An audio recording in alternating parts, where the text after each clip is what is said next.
Thursday musing. Full slide, please. Yeah. So it is my pleasure to introduce Dr. Tufan Pati sir from Cuttack. He will be most probably joining us shortly. He was on a emergency. So in his absence, I welcome him. He is the chairman of the program, and I thank him for allowing us to run this program. Next slide.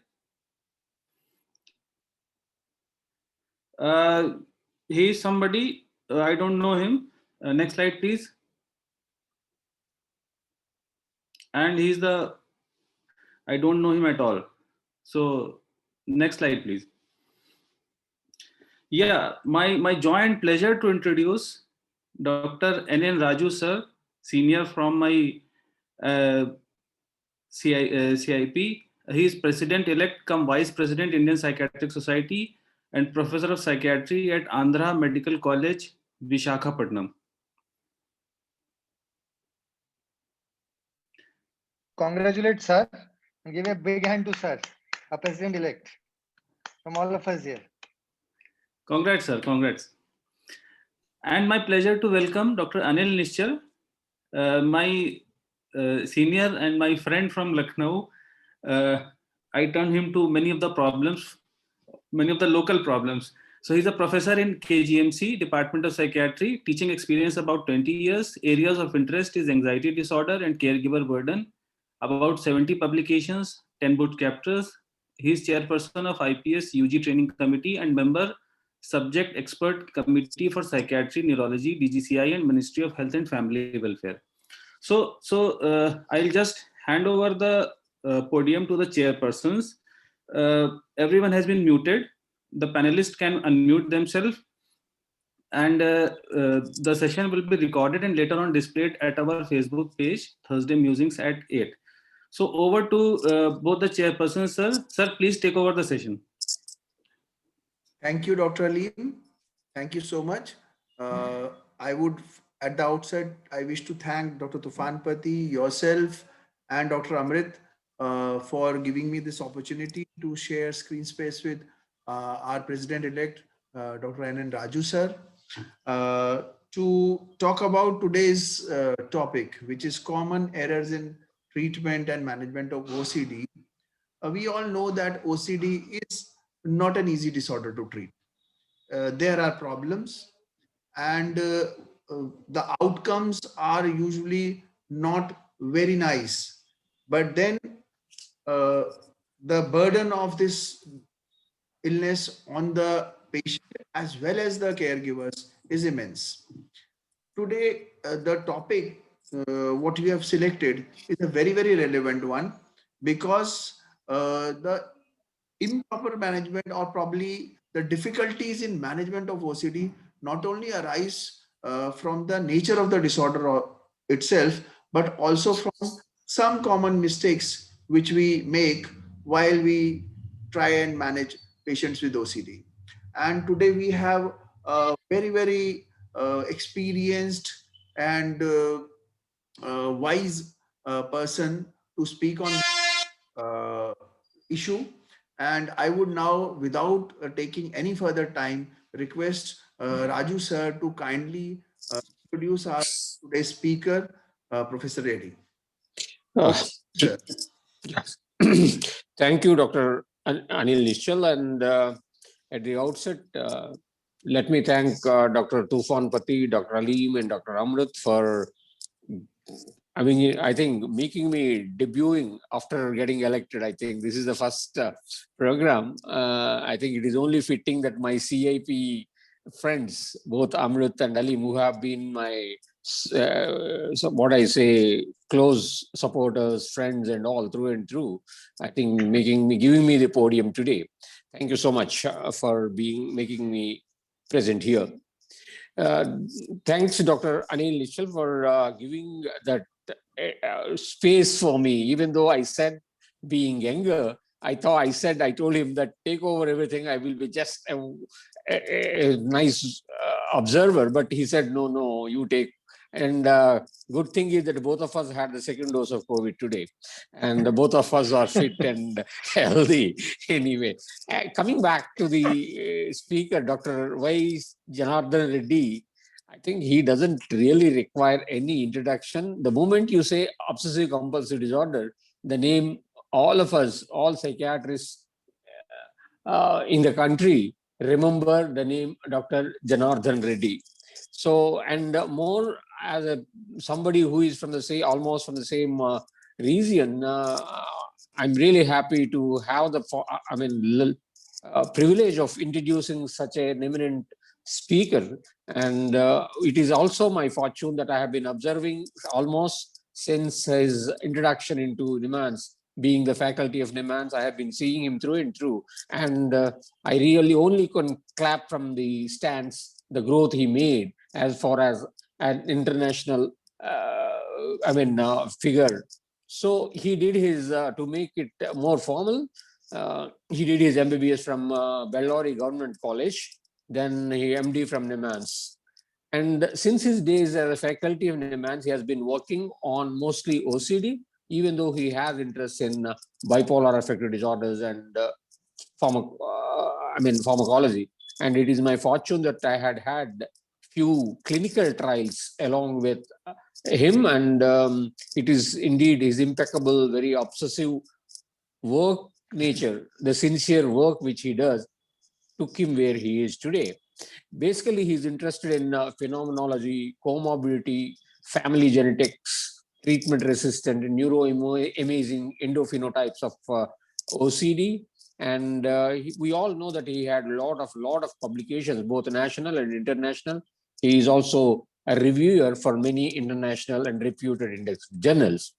And to name the awards, a few awards which he got, he has a visiting Commonwealth research fellowship at Oxford University. And also he has a Sir C.B. Raman State Award for the Young Scientists. He had Fogarty Indo-US training program. And he has got, I think his research has been receiving quite a good funds from Department of Bio, DBT, and then ICMR. And he is also a member of the WHO working group on OCD for ICD-10. So I think many more must be there in his kitty, I think a lot of people waiting for his talk. Let me not keep people waiting. And so let me present Dr. Y.C. Janardhan Reddy to the audience. Thank you so much. Please carry on, Dr. Reddy. Thank you, sir. Thank you for a generous introduction. It's always a pleasure to talk on this platform. And I have known Dr. Raju, Amrut, and Aleem, and all of you for a very long time. And when Amrut asked me to speak again, I said people must be bored of listening to me again and again about this, about OCD. But he said, no, you should talk something new. Then I decided this time I will not really talk too much of a theory about OCD, and I have a tendency to, fall back upon data, graphs, and those kind of things. I decided that I will speak about the common errors that all of us make. That includes me as well in treating OCD. Now, the reason why I decided to speak on this topic is because I get a lot of referrals from various parts of India for treatment resistance. One of the things, this talk actually is a product of all those referrals that I get from various people who treat OCD. So I thought I will just focus on the very practical aspects that we all face day to day in our practice. So this presentation is purely, largely from my personal experience. Of course, my personal experience has always been dictated by the evidence base. What I would like to do is to probably not speak too long, but I would be more happy to discuss and take questions because it's a very practical kind of a discussion. Can I share my screen? Okay. Yes, sir, you can. Yeah. Yes, sir, you can.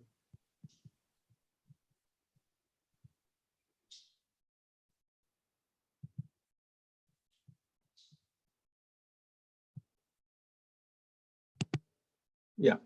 So let me start my presentation by talking about first the diagnosis, because the common errors in the treatment always start with the wrong diagnosis. Now, in one way, a diagnosis of OCD is as simple as that of diagnosing a mania. I don't think any of us have problems in diagnosing mania. So is also the case with OCD. But having said that, it is a very common thing in our clinical practice to diagnose acute psychotic illnesses as mania, or mania as acute psychotic illnesses, and various other kinds of problems, although we all know what are the core features of mania, right? In fact, it's a very common experience for us in the emergency settings that so many patients get diagnosed with bipolar disorder when they actually have an acute psychosis, and the vice versa. So it basically shows how it is difficult or easy to make errors in diagnosis, even though we know what the classical features are. So similarly in OCD, while a classic or a prototype of OCD is something that most people are comfortable. In fact, many patients come with a diagnosis these days. They tell you that they have OCD because they read about OCD. So you don't really have to worry about diagnosis. But having said that, there are some issues that we need to keep in mind. Now, what is that? Now, very commonly, I see patients with a poor insight being mistaken for a psychotic illness simply because we are traditionally thought that OCD is a disease where insight is fully preserved and we should be able to elicit irrationality very easily. But we also know that the data has shown that nearly a quarter of patients have poor insight and about maybe 2 to 5% of them have actually absent insight. So what we often say is that these patients either get diagnosed as what is called as psychotic OCD, or some variant of that, and they're invariably given antipsychotics. Or in some cases, they're not even given SRIs, only antipsychotics. So we need to recognize that poor insight OCD is actually not uncommon. But there are many differentiating features between poor insight OCD and psychosis. Maybe I think I have another slide. Now, the important thing is that the themes in delusional disorders and psychotic illness are very different from themes in OCD. Now, even if I have poor insight, the themes are very typical, those of contamination, forbidden thoughts, symmetry, orderliness. Those themes do not generally change in OCD. What changes is simply the lack of insight. Whereas in delusional disorders, you have very classical paranoid delusions, grandeur delusions, and sometimes associated to hallucinations. So I think the theme is very, very important that we need to keep in mind. And even when you have a poor insight, the compulsions are very prominent in OCD. That I think is not the case in patients who have a delusional disorders or other kind of psychotic illnesses.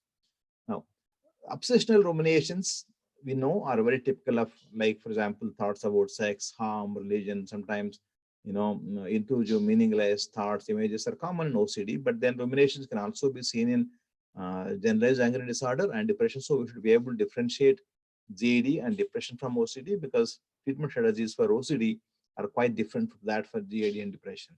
For example, in depression, we treat with smaller doses of antidepressants compared to that in OCD, and many other strategies are very different. And we also see these days OCD occurring in a patients who have schizophrenia and mood disorders. And I'm not going to really speak a lot on this last particular kind of issue I raised about, because that is a totally different topic by itself. I concentrate on the other things, but we need to keep this in mind. Now, we all know that serotonin reuptake inhibitors and cognitive behavior therapy that involves exposure and response prevention are first-line treatments for OCD. I don't think this requires stating it again and again. But we also know that CBT and atypical antipsychotics are effective augmenting agents.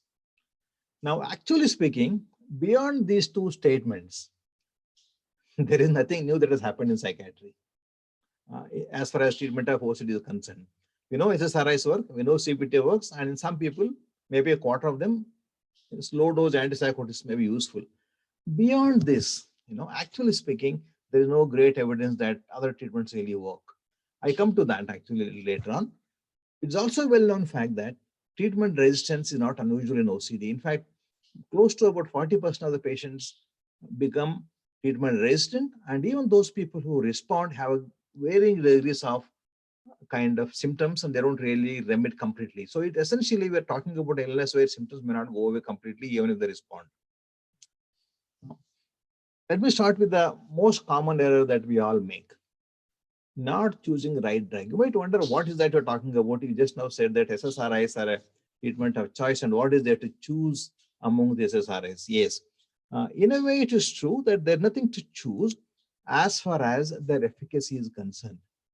Now, but however, if you're aware of a meta-analysis which came in Lancet 2-3 years ago, it was a meta-analysis, in fact, a network meta-analysis which included CBT, various SSRI medications, and even CBT. And it came with a, it concluded that all SSRIs are equally effective, and clomipramine is no more superior to SSRIs in treating OCD. We all know, we all believe, and perhaps would like to believe that there is a medicine like clozapine which is waiting to be given to patients with OCD when they don't respond to SSRIs. But clomipramine is not the clozapine of OCD, at least in terms of its efficacy. Now, keeping this in mind, how do we choose a medicine? Now, it is not a great idea to initiate treatment with clomipramine or even adding it to SSRIs. I've seen many people adding a 50, 75 milligram of clomipramine to, say, fluoxetine or a fluoxamine or a paroxetine. Now, what you really end up having is that even if that is not a monotherapy, you have more side effects because most of these drugs increase the clomipramine levels. Then tolerability is poor, and then it contributes to dropouts and poor treatment adherence. In fact, I get to hear from patients very often, why did you start treatment? I said, I was sedated, I was constipated, I couldn't do anything, I just stopped treatment. Now, my point is, why do you want to start your treatment with clomipramine when actually it's not superior to SSRIs? And there is another favorite that I've come across with most clinicians, fluoxamine. There is a belief that fluoxamine is a specific anti-obsessional SSRI, whereas other SSRIs are basically antidepressants, which also work for OCD. Now, the fact is that there is no great evidence to show that fluoxamine is much superior to other anti-obsessional drugs. Not that it does not work, but not superior. Why is it very important? Because you prescribe somebody a fluoxamine which costs 50 rupees per day. The chances of them not taking are very higher, particularly if they have some side effects. So there is no great rationale actually to start treatment with clomipramine or for that matter with the fluoxamine, because it might, in my personal view, contribute to, poor tolerability and then dropouts. Also, like I said, there is no great rationale to start with the combination of two SSRIs or SSRI plus an antipsychotic. In fact, these days, I very commonly see antipsychotics sometimes when clozapine 25 milligram added to an SSRI as a matter of routine, like adding a clonazepam. Now, I really don't understand why this happens, but I can see this happens because antipsychotics are now sold as a very effective anti-obsessional, which is actually partly true, but they are effective only as an augmenting agent in about a quarter of patients. How effective? Yes, you might have a slight improvement in OCD symptoms, but not a great improvement. So we need to be very careful what drug we choose. And I personally would prefer something like a fluoxetine, sertraline, and escitalopram. They're been in use for a very, very long time. They're better tolerated, and I think they're cheaper. So I think we need to really start with those medicines and definitely not with clomipramine. I think I summarized this particular slide previously. Even Indian Psychiatric Society clinical practice guidelines also do not really talk about starting with clomipramine. It recommends to choose an SSRI for an individual patient based on factors such as previous response, comorbidity, tolerability, acceptability, adverse effects, cost, most important, and drug interactions. Now, that is about the choice of drug. Now, not following the right dosing is the next most important issue in the treatment of OCD. For regions that are unclear, I would say there are several possible hypotheses people have talked about. Lower doses of SSRIs really are not all that effective in treating OCD. This is something that we all know. Now, using subtherapeutic doses always contributes to poor response. And when that happens, we keep changing medication. So it is not uncommon to come across patients who have been in treatment for many years, but what has happened is they have received subtherapeutic dose of SSRIs for a very long time, or subtherapeutic doses of multiple SSRIs contributing to side effects. So I think we should choose a right drug and use them in appropriate doses. At the same time, when I say that SSRIs need to be given high doses compared to the dose that we use to treat depression, there is also at the same time no evidence to use ultra high doses. 120 milligram of fluoxetine, 160 milligram of fluoxetine, 80 milligram of escitalopram are often given either out of sometimes the belief that very high doses work, or because patients don't respond, we keep increasing the dose. Now, this again is a problem because as you increase the dose, efficacy does not increase, but you actually enhance the side effects. And in fact, at that dose, 80 milligram of escitalopram, you might even have a cardiac side effects, but because we also know that citalopram has side effects, cardiac side effects, and 120 milligram of fluoxetine is a very, very high dose, but this is not an uncommon prescription. So we need to be very clear that we need to use the right dose, not a low dose, but not very, very high doses. This preoccupation with very, very high doses has come from a very small body of literature which examined the efficacy of sertraline.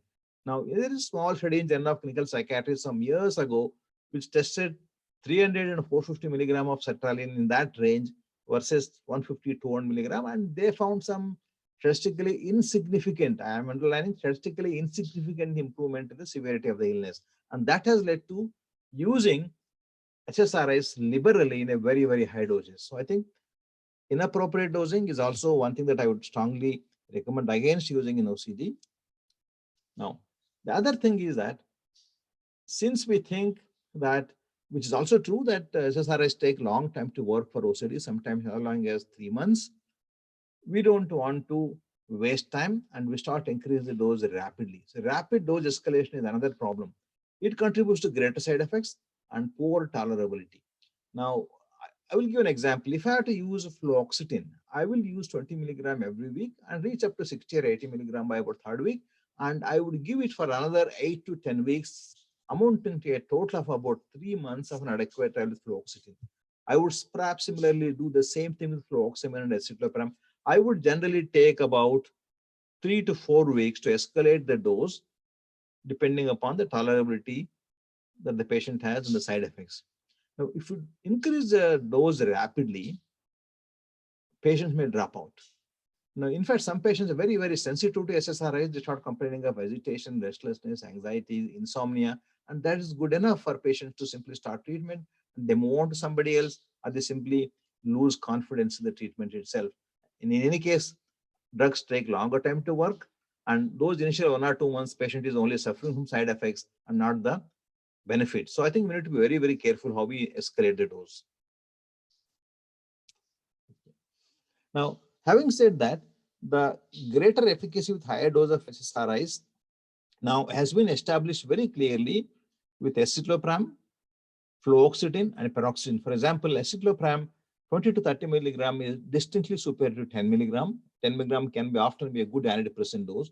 Similarly, fluoxetine 60 and 80 are much better than 20 and 40, and same is also the case with paroxetine. Now, we assume that it is the case with other SSRIs as well, although there are not many studies. Okay. So what do guidelines recommend? Guidelines obviously recommend treatment with higher doses, but if an individual patient, most important, if an individual patient is not able to tolerate higher dose, low to medium dose also is important, because while it is very common to use, say, for example, 60 to 80 milligram of fluoxetine, it is also incorrect to believe that 40 milligram of fluoxetine does not really work for OCD.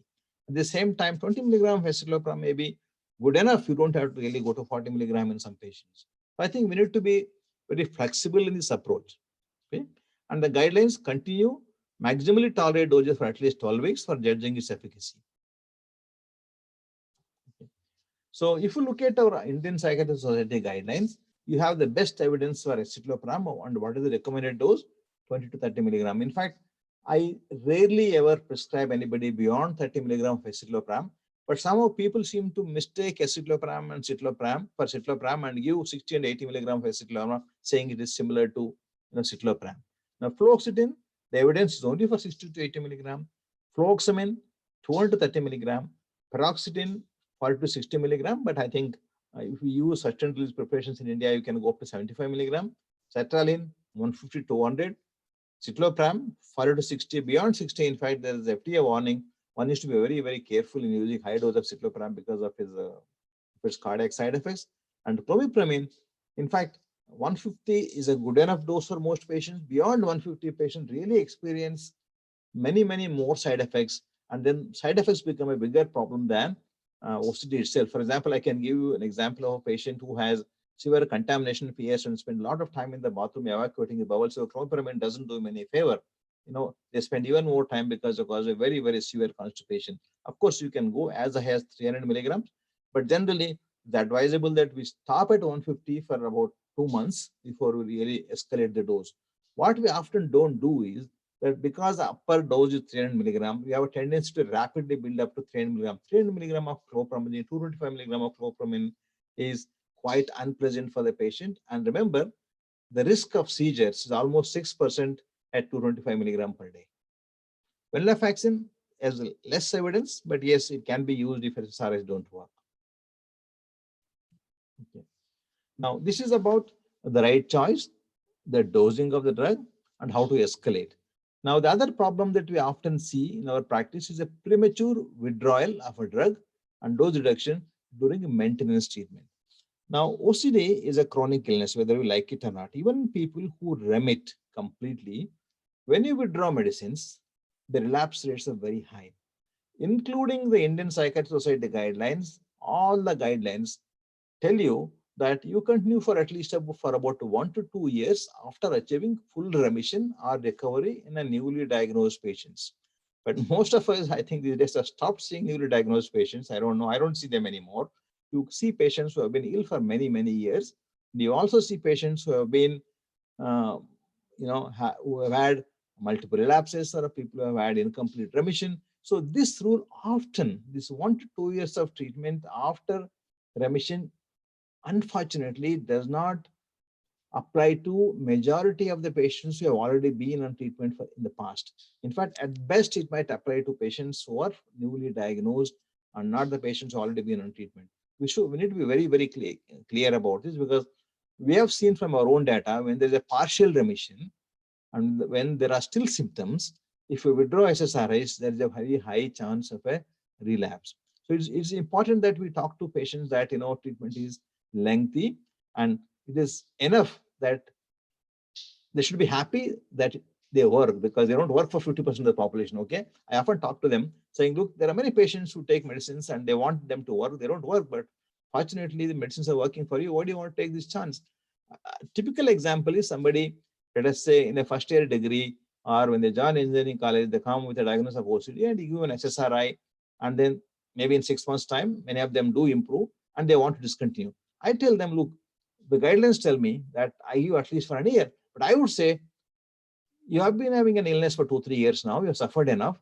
I would probably not want to stop medicines till you at least complete education. Let me see whether we can taper it off slowly later on. So it is not a hard and fast rule that after 1 year, you have to stop medicines.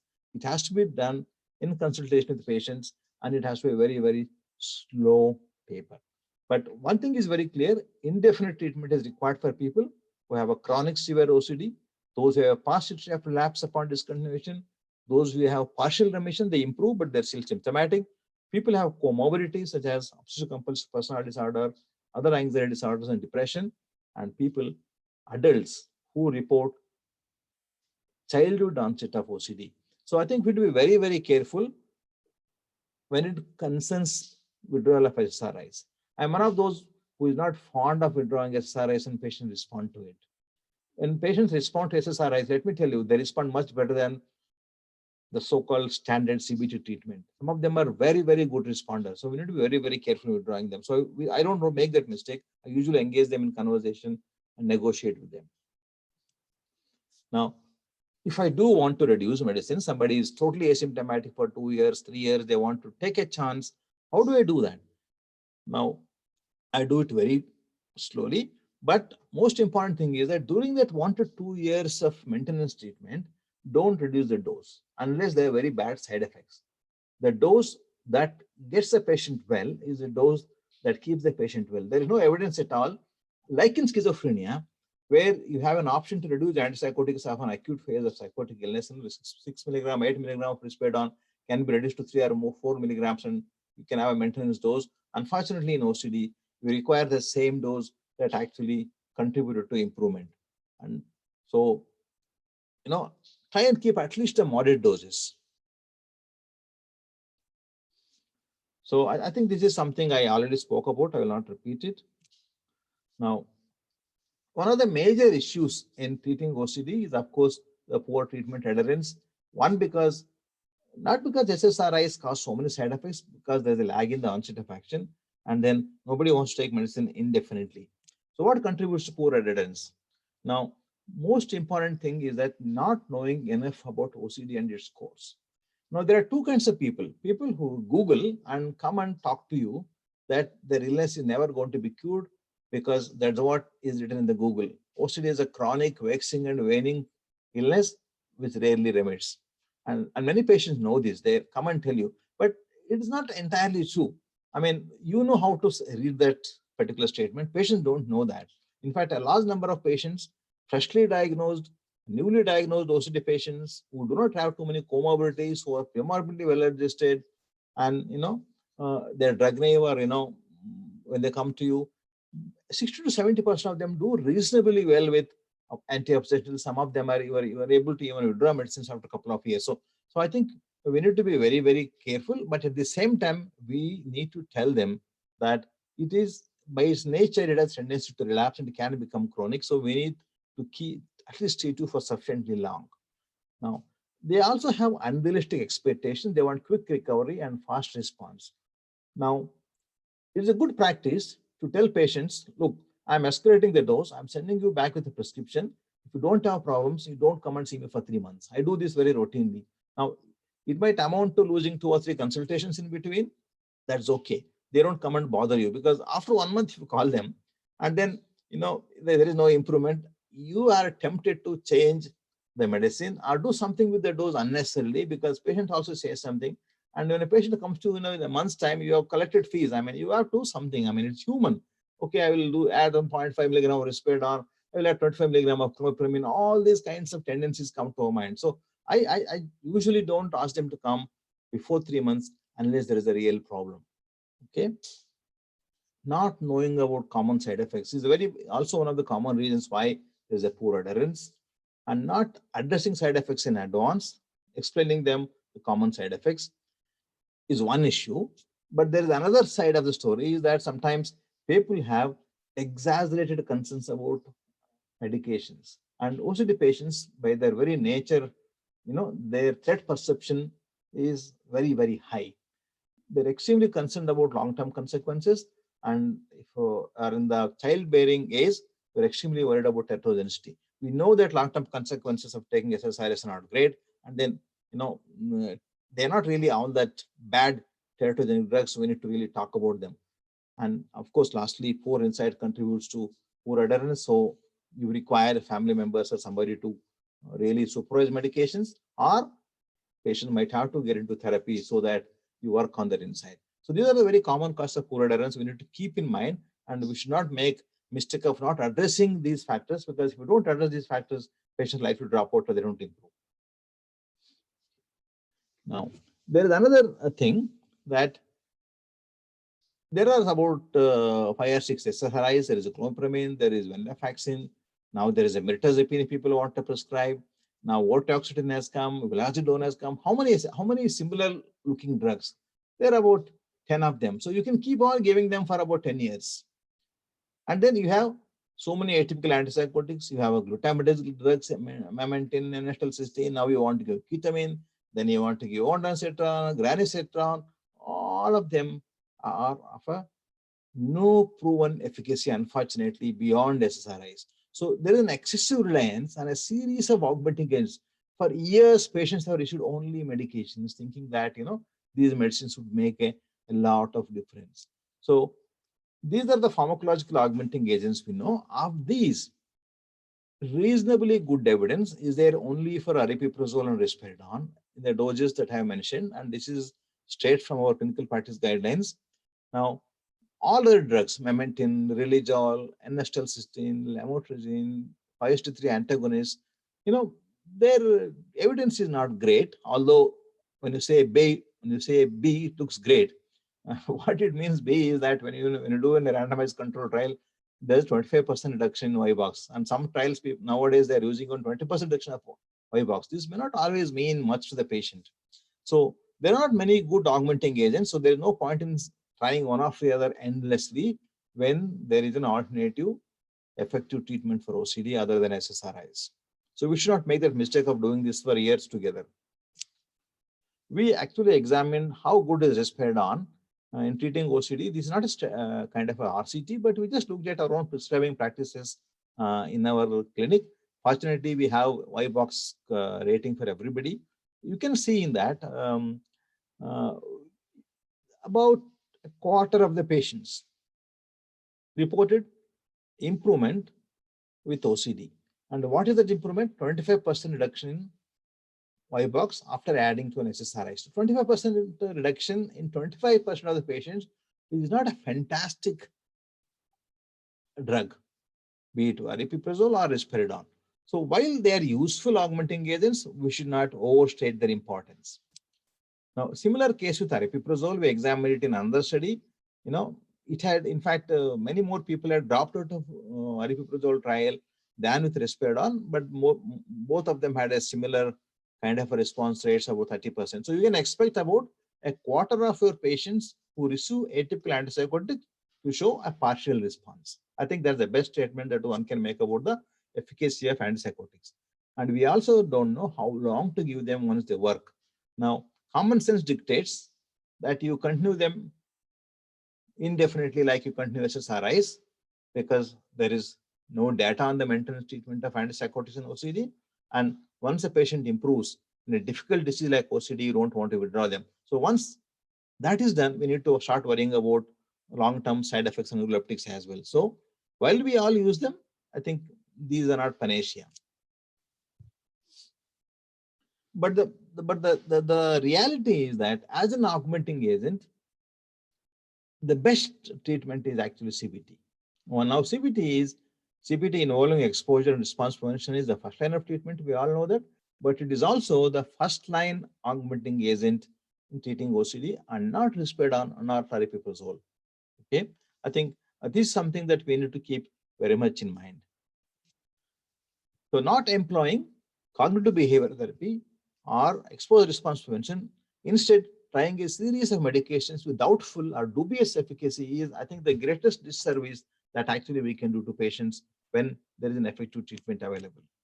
So this is a mistake I would perhaps avoid if there are facilities to administer therapy. And increasingly, there are so many psychiatrists and psychologists everywhere. Every medical college has a post-graduation teaching program. I think now there are slightly more facilities to offer therapies than it was some years ago. I think is an important option that we need to keep in mind. In fact, it has a greater effect size compared to SSRIs. In fact, one study has shown that even when patients don't respond to risperidone, and then you add CBT, even those patients respond to CBT than risperidone. So I think we need to keep in mind, we ourselves had done one study in SSRI resistant OCD, and CBT was quite effective. Now, I will show this study to everybody to just put things in a perspective that, exposure response prevention alone, okay, was good enough, and addition of chlorpromine did not make a much difference in this study. This study has many other methodological issues, but let us remember that CBT was superior to chlorpromine in this particular study, and additional chlorpromine did not really make a lot of difference. So that actually should make us think twice when we don't recommend CBT. Now, this is another, again, trial which showed how good CBT is compared to stress management. I think the most I will show this slide. If you can look at here, in a patients who are partial responders to SSRIs, when you add CBT, the response was 70% compared to stress management. So number needed to treat for responders was 2 when you add CBT. Okay. And when there are minimal symptoms and somebody is in remission, NNT is 4. So obviously, this is a much superior treatment option.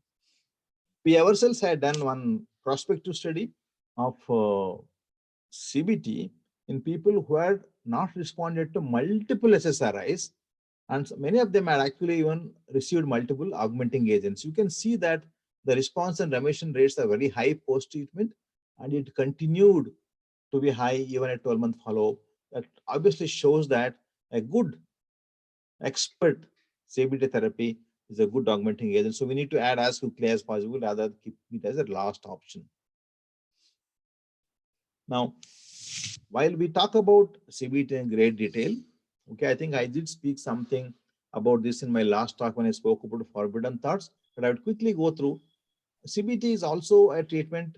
It has to be administered well if it has to work. Okay, CBT is not about making a patient buy a diary and then make a list of symptoms and then ask them to go home and practice it. It doesn't work like that. Now, most patients have a problem in that they don't understand why they are practicing behavior therapy. If they don't understand the rationale, they don't participate in therapy, because what we tell them is what actually everybody tells them: don't wash, don't clean, don't check. How are we different from others? So unless they know the rationale and the philosophy and the theory behind it, the language that they understand, the next step is very, very difficult. I think this is something that we need to really address clearly. And the other reason is that when you do therapy, we don't really take it to logical end. We keep, once we achieve some improvement, we tend to drop it at that, because patient also is uncomfortable in handling the most threatening situations. And we also lose interest after some time, our patients drop out. But having, not going far enough is actually an important reason why CBT does not work, and there may be quick relapse. And when patients show reluctance to go up in the hierarchy, when you do an exposure, it is important that we keep reviewing the rationale behind therapy, keep discussing about the reason, how it could lead to a relapse, and you can revisit the same exercise again and again. They need a lot of encouragement, and in some situations, even in fact, therapists might themselves do an assisted exposure so that patients get confidence and they move on with the next level. Now, the other important thing is that exposure response prevention is not same as systematic desensitization. In systematic desensitization, you are exposed to a particular threatening stimuli, and then you are taught relaxation. Okay, because the concept there is one of reciprocal inhibition. Whereas exposure, the gold standard treatment for anxiety disorders and OCD, actually relies on habituation and disconfirmation of fears when actual exposure occurs. Now, for that to happen, then we should make sure that patients don't employ any techniques of distraction. Thought stopping actually is not a treatment for OCD. It doesn't really help, because it prevents habituation.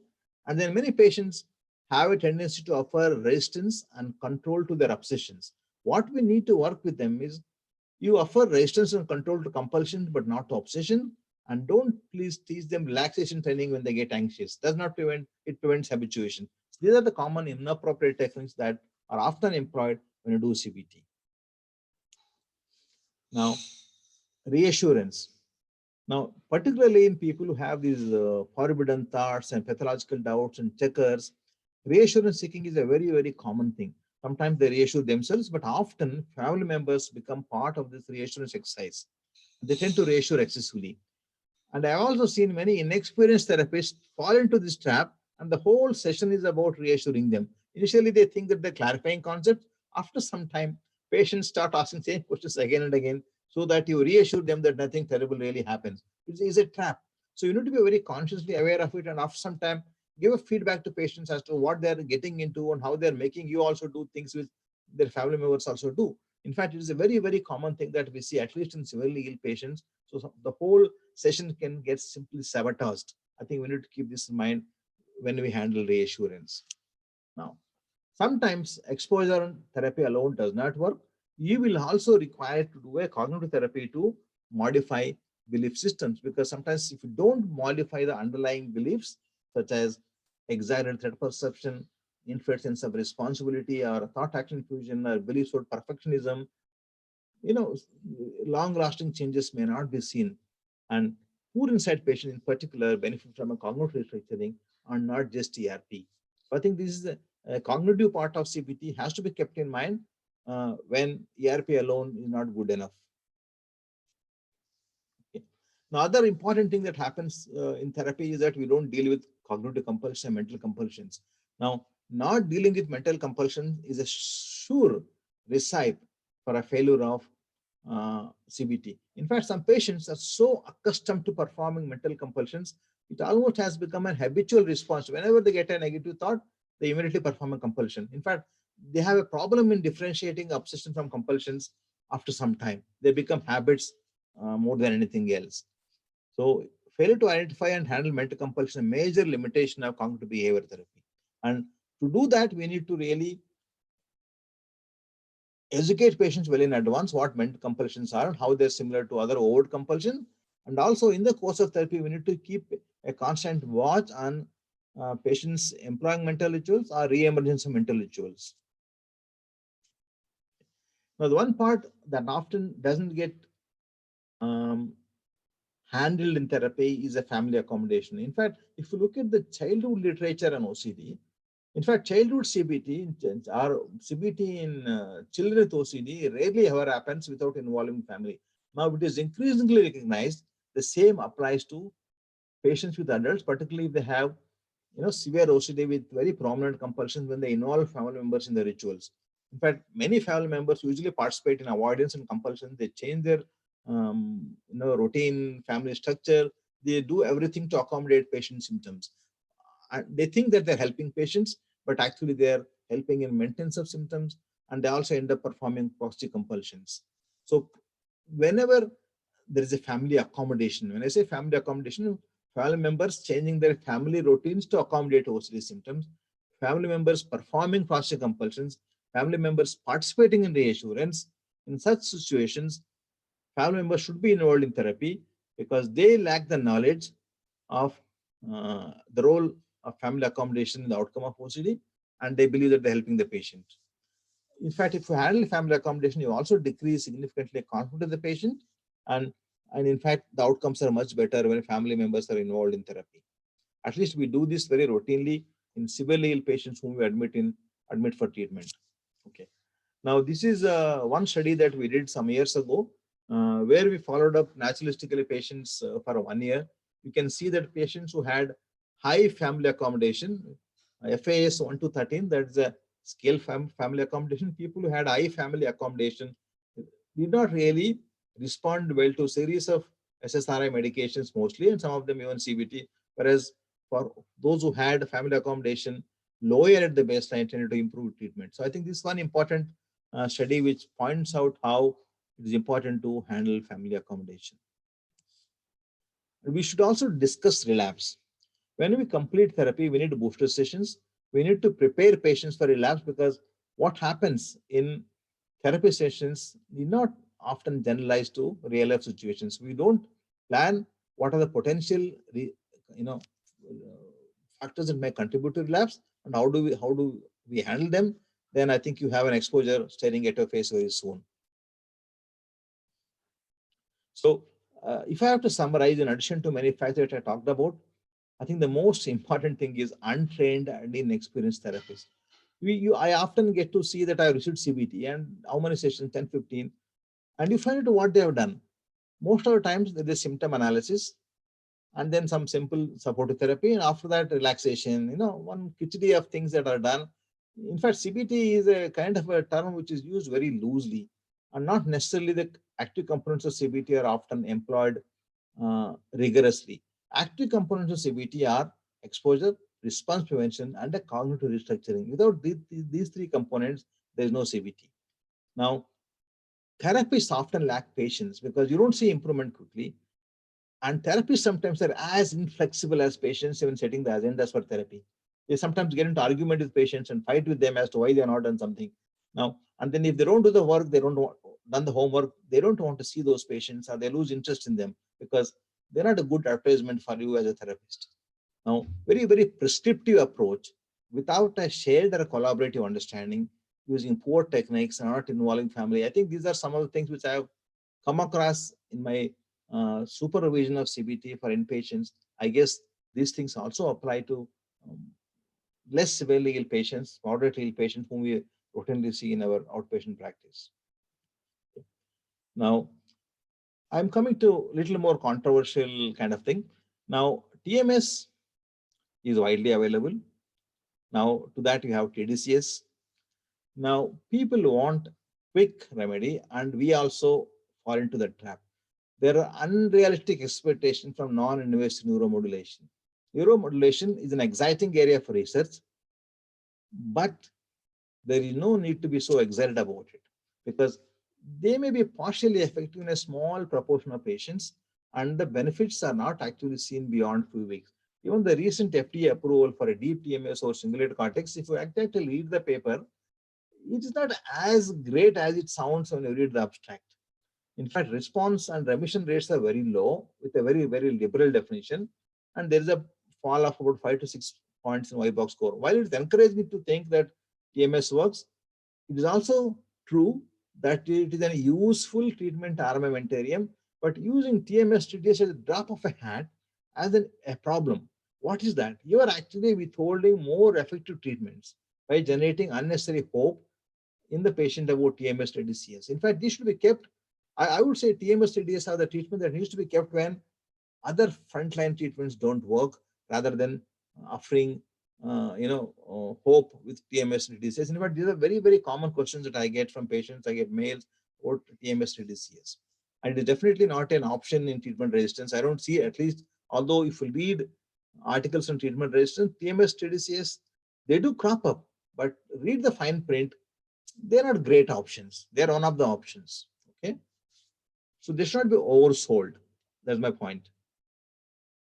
This leads to delayed use of treatment such as CBT. Does ACT work? I think,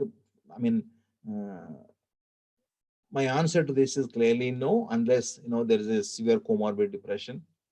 Now, one of the other mistakes that we make is that we don't often use inpatient intensive treatment for OCD. There are a group of patients who can actually benefit substantially if you actually give inpatient treatment, where you do a rationalization of pharmacotherapy.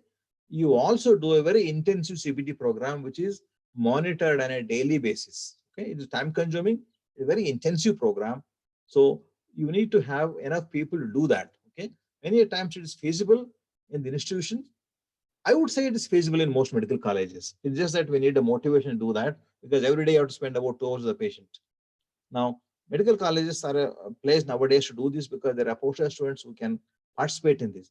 The reason I'm saying this is we do not really have too many effective treatment options for OCD. So we should make use of all those options which are of a potential benefit. Okay. And one of that is the inpatient treatment, or what is regularly called as intensive residential treatment. We have been offering this intensive residential treatment for more than 25 years, but we have not really analyzed the data.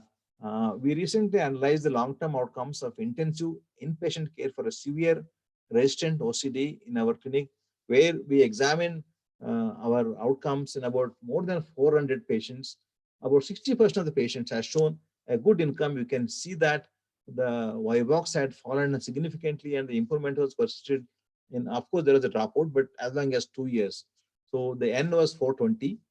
If anybody is interested, they can read that this article, which has appeared in Canadian Journal of Psychiatry very recently, I think in 2020.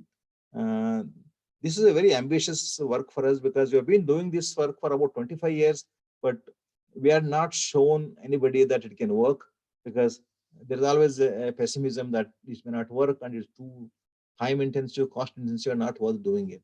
Now, we also did, in fact, one of our students looked at it prospectively. This was a retrospective study, because you can't get 400 odd patients in any study. That can only come from your hospital admissions. All of them were admitted. Now, one positive prospective study by one of my students and my other colleagues also came up with a similar results of a good response. At least about 60% of them do well at the time of discharge, and many of them, the remission is maintained. So we need to use this option, and in patients who are severely ill, who don't respond to SSRIs and to outpatient CBT. Okay. Now, I also think it's a mistake not to offer surgery. Now, there are patients, let us accept this fact that there are about 10% of the patients who are really sick, very, very sick despite what you do. They are so ill. In fact, some of them are so ill that you can't even think of doing CBT. Okay. CBT is also should not become kind of like a religion, that it has to work. No, it doesn't work. Like SSRIs don't work in about 40% of patients. CBT also does not work in about 40% of the patients, and about 25% of them actually drop out of therapy. So when that is the situation, there are patients who are extremely ill and suffer from a chronic disabling illness. In them not offering surgery, I think not a great idea now. But at the same time, what are the pitfalls in surgery? Now we have two extremes. There is a low threshold for surgery. Some people offer surgery very quickly. Patients also ask for it, thinking surgery cures OCD. There is nothing that cures OCD. It only improves the clinical condition. And then there's one extreme. The other extreme is not offering at all surgical option to very, very severely ill patients because we don't like surgery done for psychological disorders. Okay? But what families and patients should know is that about 50% of them improve with the DBS or even lesion-based surgeries. Okay, and there is a lag in the onset of action. Sometimes it takes 6 months to 1 year after you perform surgery or deep brain stimulation when you actually, start treatment. So, and during this time, other treatments have to continue. That one gets surgery done and OCD is cured, and I don't have to use SSRIs. Now, this is the idea that most patients have. So we need to handle them. So we need to offer surgery to right patients rather than withholding them. Of course, not all centers have facilities, but I think increasingly there are neurosurgeons all over the country who are willing to do this. If sufficient precautions are taken, we can actually encourage surgery. I end my talk with a few research articles you may find. This is a review that we wrote on OCD in Nature paper along with my collaborators from US, Brazil, South Africa, and Netherlands. This is just a figure, but there's a full-length article is available. Good article for post-graduation and others, which covers most aspects of OCD. And of course, this is something that we all are familiar with, clinical practice guidelines, but is also a couple of years old by now. Recently, International Clinical Psychopharmacology has published a position statement on OCD spectrum disorders. Some of us are co-authors who have contributed to this position statement. This is also, I think, readily available for people to read. There is a good review in JAMA some years ago. Of course, we're not enrolled in this, but it's a very good review to read. Then there is a neuroscientifically informed formulation and treatment planning for patients with OCD. Very, very interesting article published in JAMA Psychiatry in 2018. And we have written some years ago about augmentation strategies in expert review neurotherapeutics. And then there's one paper we wrote, what are the commonly asked questions in the treatment of OCD? FAQ, it's a kind of an FAQ. Most of it is, although it's about 4 or 5 years old, maybe a little more, 2014, but all the questions are relevant even now because nothing really has changed significantly. Thank you, and I can take questions. Thank you so much. Thank you. Amrit, you want to go ahead? No, sir, you, sir, first. Yeah. Thank you so much for that very scholarly description, Dr. Janardhan Reddy. I think it is what is expected of you, and you lived up to that. We have a lot of questions. I think the first salvo had come from the CNMOS psychiatrist, Dr. Ajit Bide. He asked, is clomipramine not superior to SSRI? Is it inferior? Well, I am reminded of the routine, regular proverb saying that if the younger daughter-in-law is good, does it mean the older daughter-in-law is bad? Well, Adit, no, I will answer this question slightly differently. Like Ajit, I would also like to believe it's superior to SSRIs. Okay, I would like to believe so. But unfortunately, it is not. It is not inferior to SSRIs. Let me tell you, it is not inferior to SSRIs, but it's not superior to them. The reason I'm emphasizing that is, giving it as a first line option has its own problems. But having said that, I should also admit, after 2 SSRIs, clomipramine has to be tried because ultimately we're talking about a network meta-analysis. If 2 SSRIs don't work, if patients can tolerate, and there is no CBT, I would definitely go clomipramine. Okay. So can you stop the screen share so that you are visible on the screen? Okay, Ready? okay, I think, yeah. Yeah, thank you, Dr. Y.S. Janardhan. And another question comes is that suppose the patient has a severe acidity with SSRIs and intolerable drowsiness with clomipramine. What the other choice? Well, the other choice is do therapy. Right, good. Thank you. But then all SSRIs are not equally bad to your gut. Maybe some drugs such as sertraline are bad, but I think you can try one or the other drug. They might work. Yeah. So maybe you have But then answered, Dr. persisting with SSRIs, saying this is the only treatment available, is not fair enough. I think if they're not tolerating, I think we should try and offer them therapy. Maybe you have answered Dr. Vivek Kirpekar's question. If one doesn't respond to one SSRI, next choice should be another SSRI or different group? Well, I think there is no other group. There's only SSRI which works for OCD, another SSRI. At the most, whether you can think of whether to give clomipramine and SSRI, but I would use probably another SSRI if there's no improvement. But I emphasize at all levels of treatment, CBT is an option. Okay. At Then all levels, Dr. CBT is an option. Yeah, Dr. Paramveer's question is that is clomipramine superior to other TCS? Of course, that's there are very big studies done. In fact, when clomipramine came to market, there was a need to. I mean, it's a serotonergic drugs. Okay, they compared with the non-serotonergic tricyclics, and they showed efficacy. I think good articles have come in. What is now JAMA psychiatry, then was Arca seasonal psychiatry. So yes, it's true. That's why the serotonergic hypothesis came into discussion. Okay. You were mentioning about the duration of treatment. A question from Paramveer again is that shouldn't patient be aware of lifetime requirement of these medications? Yes, there are situations where you need to discuss them. There are situations. I would not do that if I see a patient with OCD for the first time. Okay, it is not something that can be rapidly prescribed. If somebody comes to me with an year or two of OCD and they never been treated, I will negotiate with them for a treatment, and if it works for a couple of years, and then try and taper it off. Okay. Now, I will also warn them in the process of tapering, if symptoms come back, either we need to go back to SSRIs, or if you think that SSRI is not an option, then we try CBT. But there are patients, a large number of patients, where an indefinite treatment with SSRIs is required, provided they work for them. We don't give them if they don't work. Okay. Again, Dr. Ajit Bhide has the first line augmentation with views. I mean, earlier was with, I'm sure it is buspirone, and is it disappeared? Has it disappeared? Yes, it has disappeared. It has. Okay, good. I think that answers the question. So another question is, why not short-term benzos? Are they useful?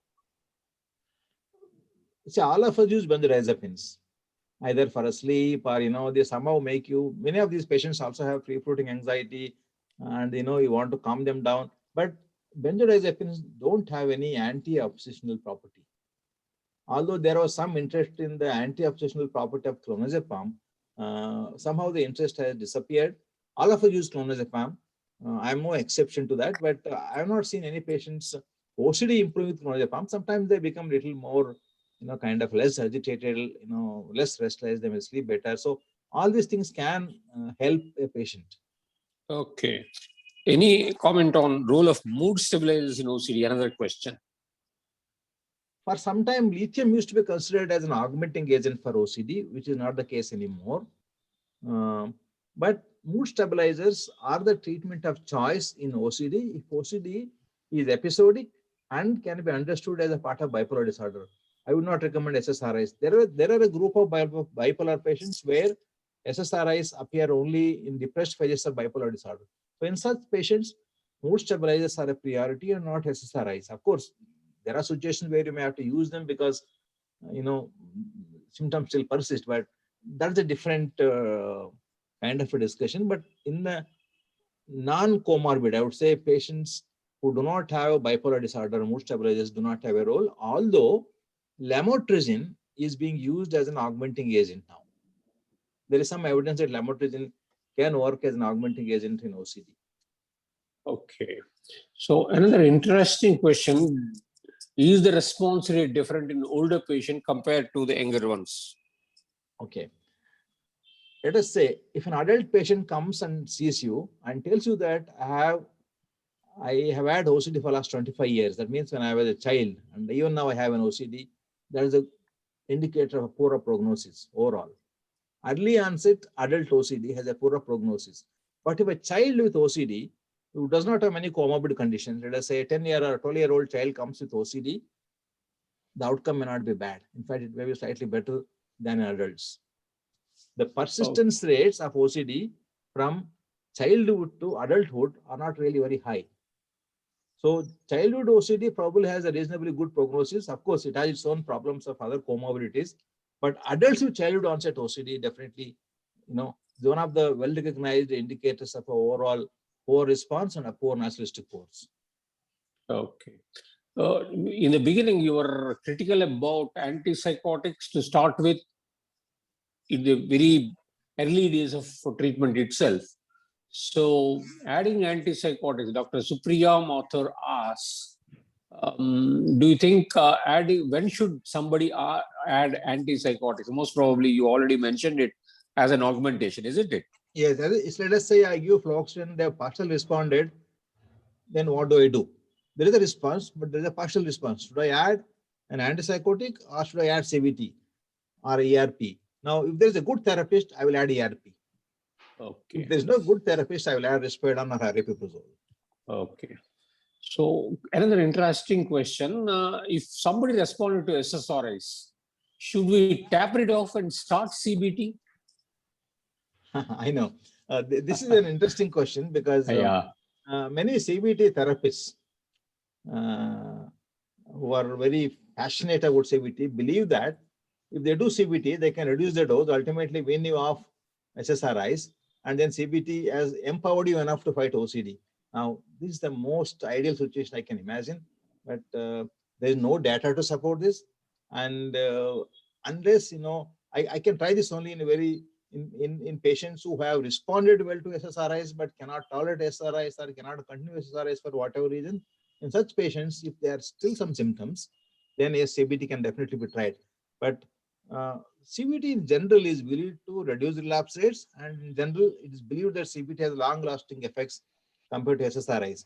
Now, but the evidence supporting this is rather thin, and I somehow, you can call me, despite all that I talk about evidence base, I'm not such a great fan of CBT beyond a point.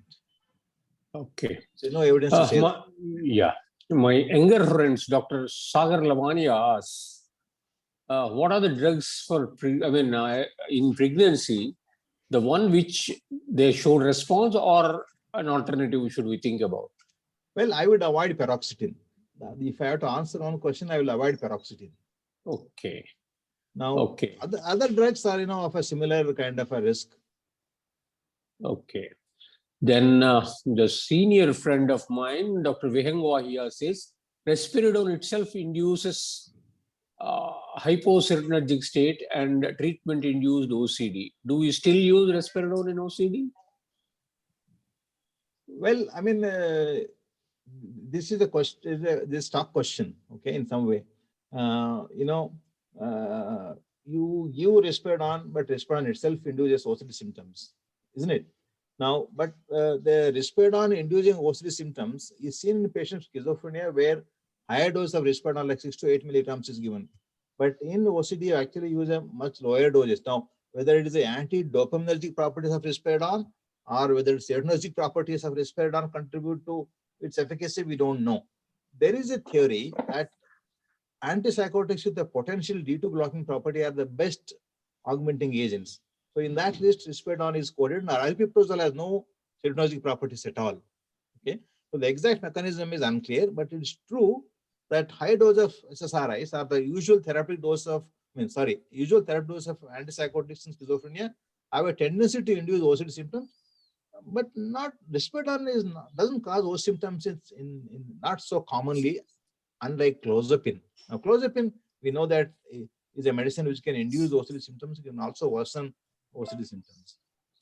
Do we have any study to think either risperidone is better or aripiprazole is better as augmenting agent? There is no head-to-head trial. Okay. These are Okay, all it's only analytical findings. Yeah. okay. Another question which we have is that suppose the patient has clomipramine induced seizures, do we use anticonvulsants or what will we do? And if clomipramine is effective in that patient in treating OCD, okay, and I would not to, I don't want to lose that gain made, I will add an anti-epileptic. But I will not continue clomipramine if clomipramine is not working. Okay. Raju sir, can I ask a question? Please. Reddy sir, what is the uppermost dose of clomipramine that can be tried, or that can be, or the high normal, you can say the upper normal beyond 225? Have you used? What is the frequency? I have not used. Dr. Sumant Khanna, my teacher and a friend, was very fond of using 300 milligram of clomipramine. I am scared of using that. I have never gone beyond 225, but you can go up to 300 milligram. Yes, the upper dose is 300 milligram. And sir is very, very clear about the fact that you should not use fluoxetine beyond 80. We had a lot of discussions I am about very, it. very clear about He's it. very clear about it. I see 120 very frequently. Shall we come back to the audience questions? Yes.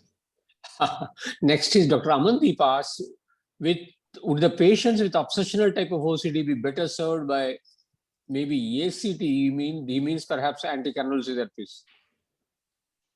No, it may be acceptance and commitment therapy. Acceptance and commitment. Yes. Oh, sorry. I'm sorry. Yeah. I'm really. These are new waves therapies.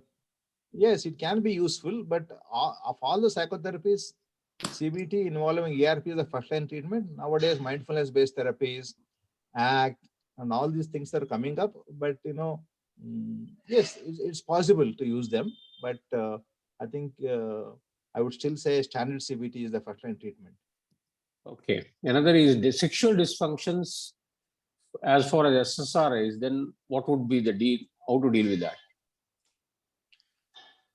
Well, if you're using very high doses like 60 or 80 milligram of fluoxetine and you have a sexual dysfunction, try and see if you can reduce to 40 and sexual dysfunction improves. Okay, because 40 is not a bad dose.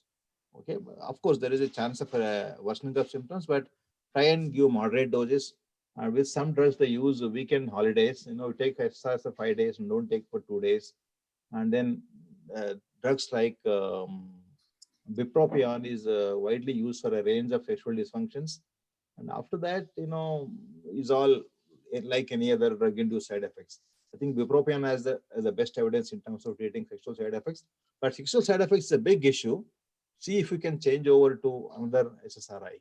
Paroxetine is the one which has maximum problems. So, Okay. and here vilazodone, role of vilazodone, have you used it? I have used it out of frustration sometimes because in the sense I have a large number of, I talk like this, but I have a large number of patients. I don't know what to do when they come to see me, actually, frankly speaking. So I have tried vilazodone in some people. I really can't say much about it, but I've given it because it also is a serotonergic drug. I don't know. Okay. So one from Dr. Pooja Gupta, if somebody has, she specified schizotypal, but personal disorder with OCD, which would be focused first, personal disorder or OCD? Well, I think you'll have to handle both because patients come to you with severe OCD and you recognize them to have personal disorder. There are some personal disorders which contribute to poor outcome. One is OCPD. The other one is severe PD, such as borderline personal disorders, can contribute to poor outcome in treatment. So they have to be simultaneously handled. Otherwise, it's a well-known that comorbid personal disorders predict poorer response treatment, particularly CBTs. Okay. Role of mindfulness in management of OCD. Well, I mean, it is gaining some importance now. It basically, mindfulness is to say that not to interpret or appraise thoughts, become an impartial spectator, is something which the old brain lock keeps talking about it in a different language. So mindfulness therapy is being increasingly used now. In fact, we ourselves have done a couple of randomized controlled trials as part of the PhD thesis of some of my students. In fact, this month, I think we have published a RCTF mindfulness based treatment in OCD, which showed positive results. If you ask me, I myself don't have any competence in mindfulness, but psychologists in my group, some of them are quite interested in practicing it. But yes, I think it has a role, but evidence base is still thin compared to CBT. Okay. Dr. Vishal Sinha's doubt about best drug in pregnancy in OCD. There is no, I mean, there is no best drug in terms of, I think escitalopram, sertraline, all of them are okay. I mean, I don't have a favorite. What I know is that I don't want to give paroxetine. Okay. Dr. Anindya Mandal asks, in case of OC with poor insight, should we start antipsychotics or treatment should be started only with SSRIs and CBT? Yes, I think I would prefer the latter, SSRIs and CBT. The reason I keep saying about not using antipsychotics is that antipsychotics really don't work as well as we think they should. Now, all the trials of antipsychotics that are published are routine OCD patients. They're not poor insight OCD patients to say that they work in poor insight OCD patients. Now, intuition tells that if there is a poor insight, it is much closer to psychosis and it might respond to antipsychotics. It doesn't happen. Let me give an example of a body dysmorphic disorder where 25% of them are delusional and another 50% have poor insight. Even in those patients, antipsychotics are a disaster. They don't really work. But after some time, you will end up trying these things because not easy to treat OCD. But if you ask me if there is an evidence to say that poor insight OCD patients respond better to antipsychotics, the answer is no. Okay. So Dr. Vishal Sinha is back with a question that risperidone, olanzapine, aripiprazole, which is the best for augmentation? Risperidone, olanzapine, and aripiprazole. Well, I would prefer aripiprazole simply because it does not cause weight gain and sedation. And I think nowadays people say that aripiprazole may be slightly better than risperidone, but nothing to really choose. But I think their side effects choose themselves. Okay. So Dr. Anna asks, if the patient has psychosis with OCD symptoms, psychosis responded to clozapine, what are our options now? Yes. If a patient with schizophrenia has responded to clozapine and has OCD, there are two things. We should see whether OCD has been present even before clozapine was started or OCD is clozapine induced. Now, if OCD is clozapine induced and is very severe, try if you can reduce the dose of clozapine and if it improves OCD. If it doesn't, then there is a suggestion that you can add aripiprazole, which may be somewhat effective in treating drug-induced OCD. Of course, we can use SSRIs. I mean, I've been using them, but there is not really a systematic data to dictate treatment in such patients. Okay. So, Dr. Jolly asked, does EMDR any role? How robust are the studies? What is it? EMD? EMD. What is EMD? I'm not very sure. EMDR she wrote anyway. EMDRs, eye movement. No, that one is used for PTSD. No. Okay.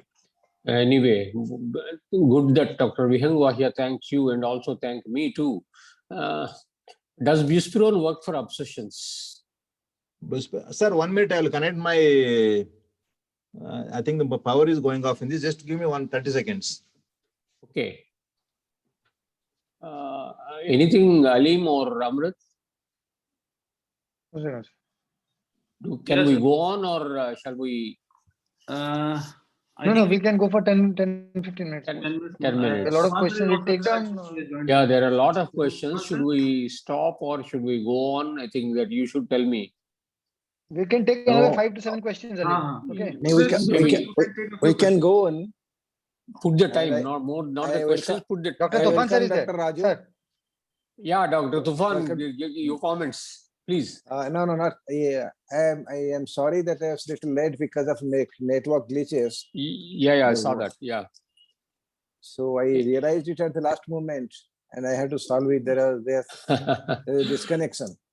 Oh, it is sad. Big This number are here. Cable connection has been disconnected somehow by some miscreant or someone.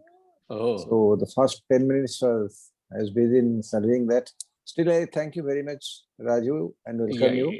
No, Tufan, it is my privilege, Tufan da. I think And Dr. I'm Nischal, really. thank you very much for accepting the invitation immediately. I would have. No, And- thank you. Yeah, Janardhan sir.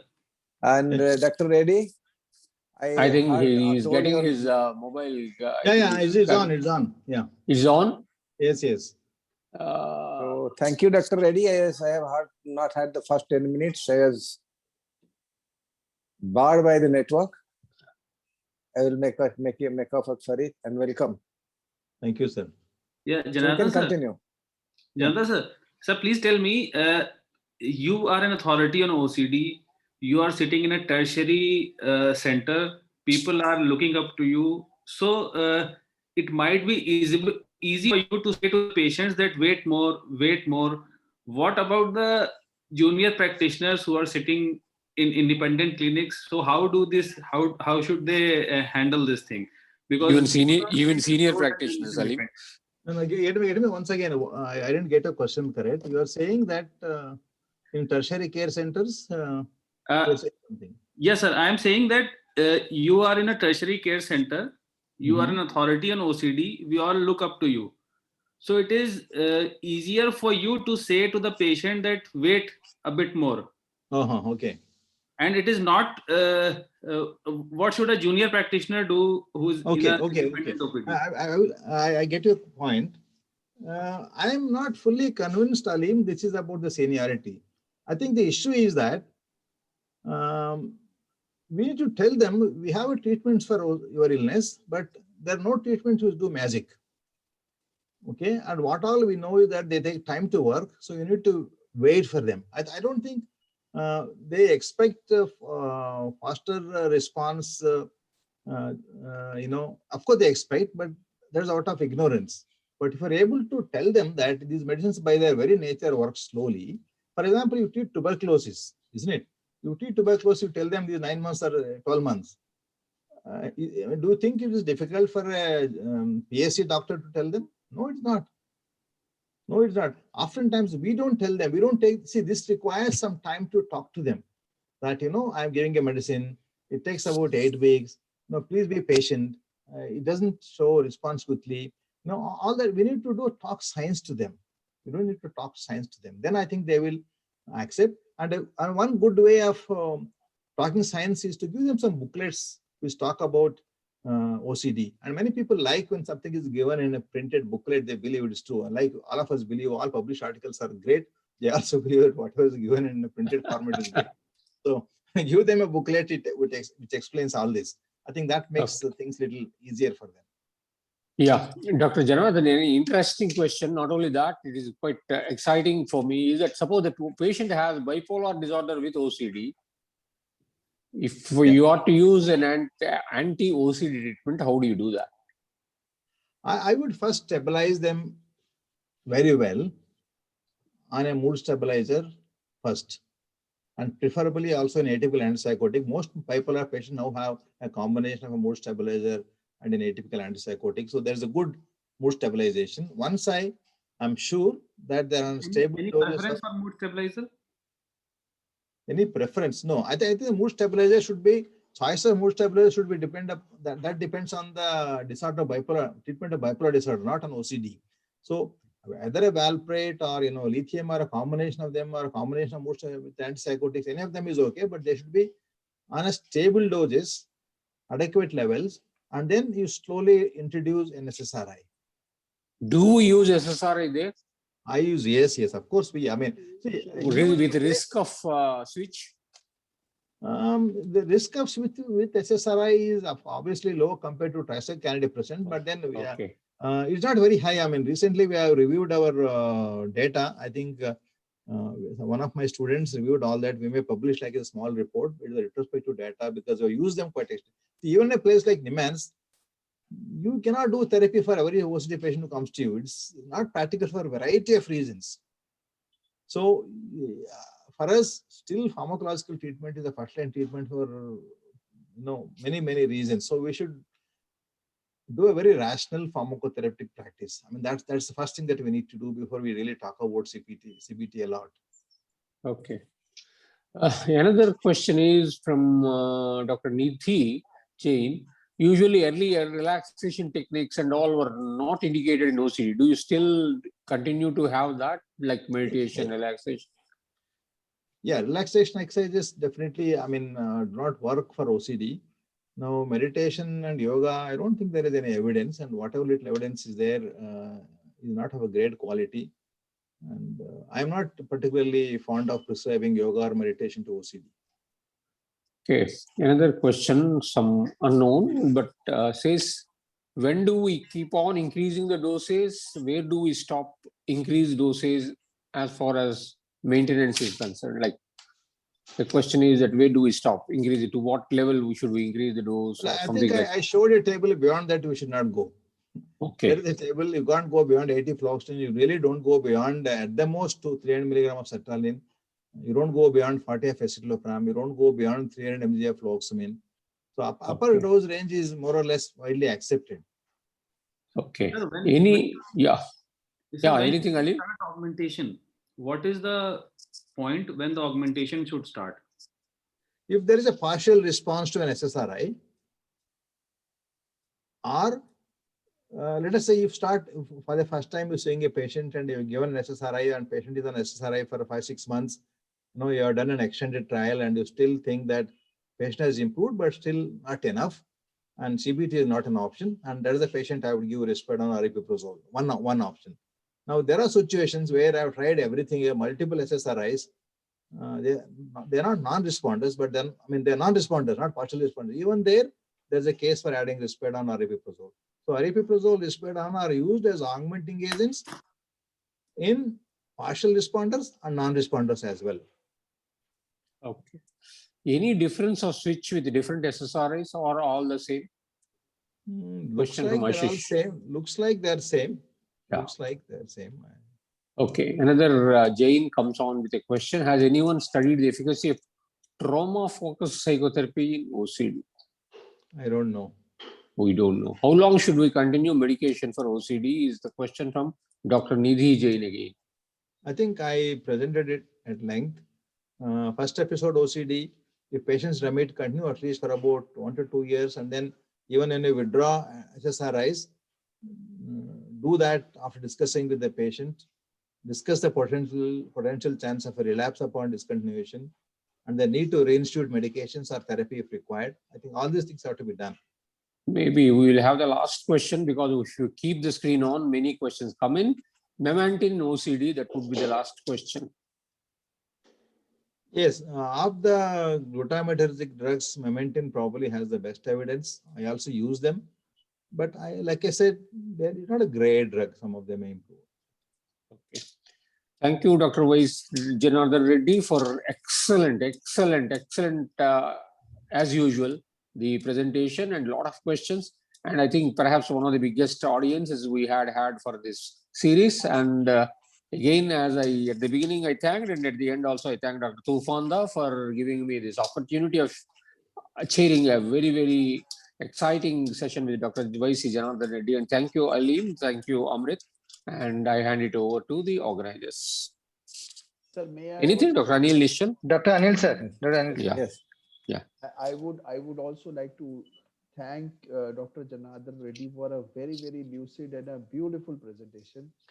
Actually, the topic was very simple, so to see, but then simple things actually are difficult to address. common errors in management of OCD. Sir, you have done a wonderful job and Thank you. taken us through the diagnosis, the evaluation part, the management, different aspects, pharmacological, non-pharmacological, neuromodulation, surgery, everything. You have covered it very well.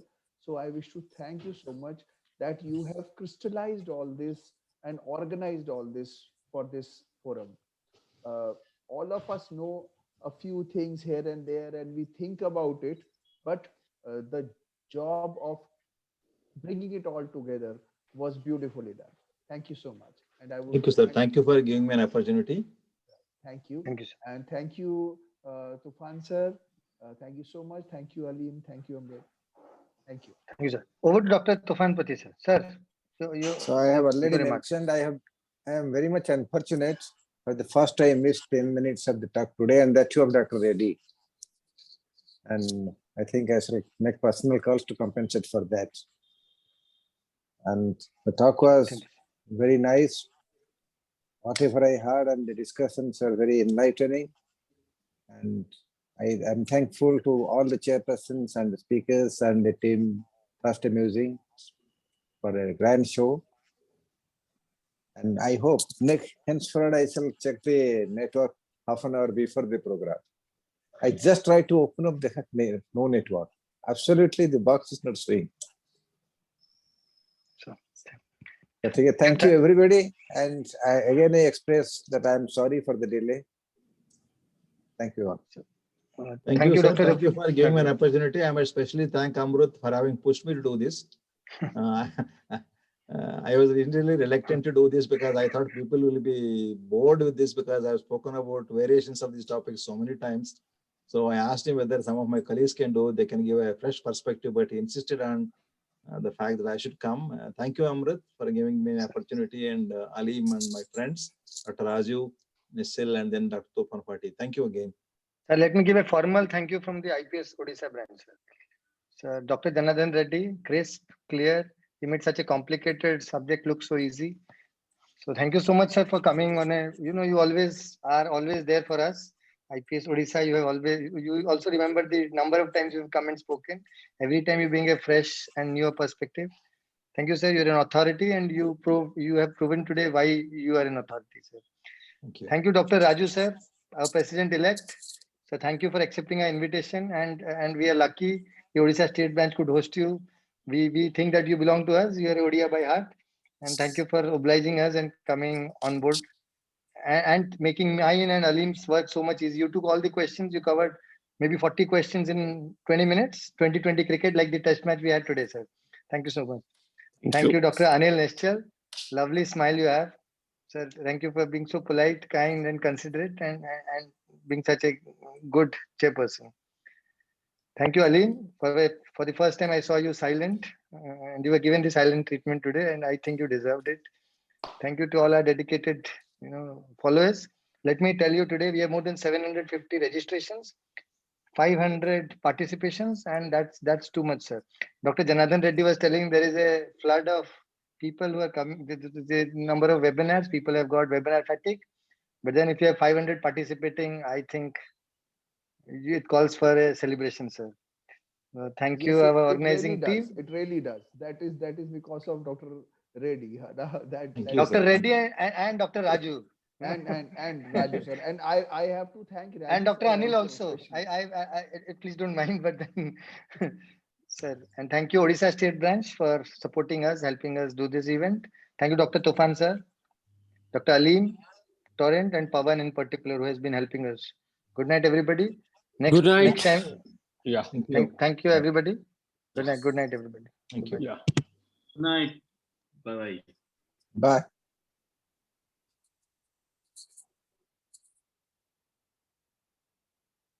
See you.